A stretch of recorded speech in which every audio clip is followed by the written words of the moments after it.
indray andro no nisy zany trimy be zany angano arira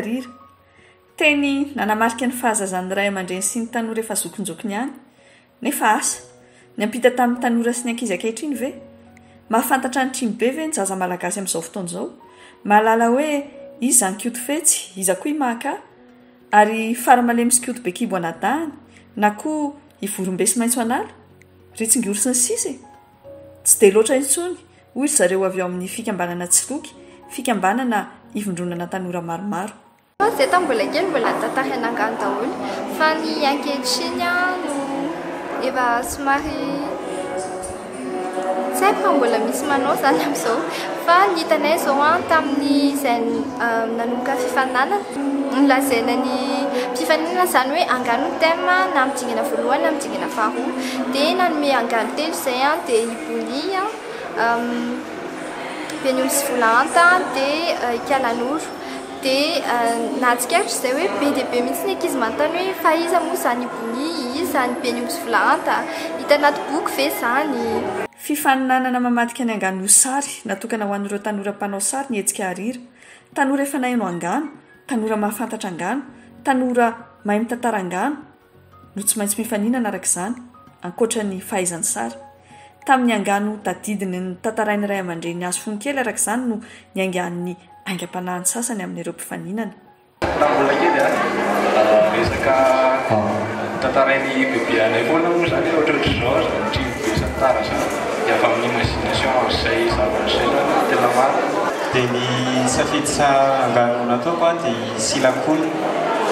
izy moa zany ohatrany hoe io ilany hazo dia ny ilany olombelona izy dia zanaka ramatosy rangano anankiray efa dary zareo dia ny izy zazafarany dia nareo izay moa izy zany fa tsy tiany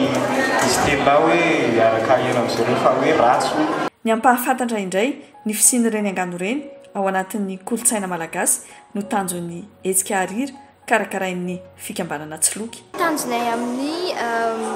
harira dia voalohany indrindra aloha dia ny anindraindra ny talentan'ireo tanora malagasy izay mpanao sary ary manaraka izany dia anome lanja indray ny angano malagasy satria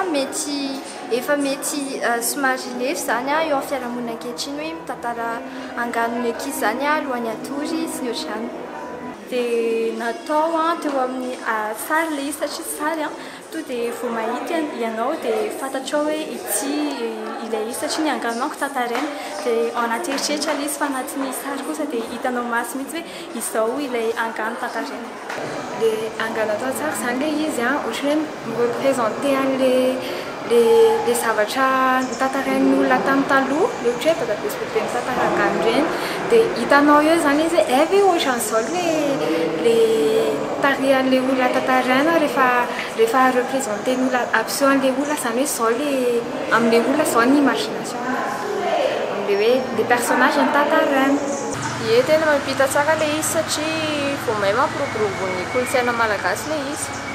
dia hitako hoe hevitra tena mety be ilay izy ho antsika ho an'ny ankizy ho an'ny tanora indrindra